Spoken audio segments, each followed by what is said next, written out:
Ang luma ngunit buhay na aklat. Sa isang maliit na paaralan sa bundok, may isang batang lalaki na ang pangalan ay Ellie. Masayahin siya, pero hindi siya gaanong interesado sa pag-aaral. Para sa kanya, sapat na makapasa, hindi na mahalaga kung may matutunan o wala. Isang araw, habang naglilinis siya ng lumang silid-aklatan, may nakita siyang isang makapal, luma at maalikabok na aklat. Kukunin na sana ito para itapon. Pero biglang nagsalita ang kanyang guro. Ellie, huwag mong itapon yan. Yan ang aklat na nagturo sa akin kung paano mangarap at magtagumpay.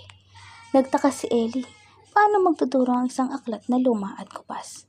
Pinauwi siya ng guro na may hamon. Basahin ang aklat sa loob ng isang linggo. Hindi inaasahan ni Ellie na habang binabasa niya ito, parang nabubuhay ang bawat pahina. Natututo siya tungkol sa kasaysayan, agham at kabutihang asal. Sa unang pagkakataon, naramdaman niya, masarap pala ang matuto. Pagkatapos ng isang linggo, ibinalik niya ang aklat sa guro na may ngiti. Ma'am, totoo nga po.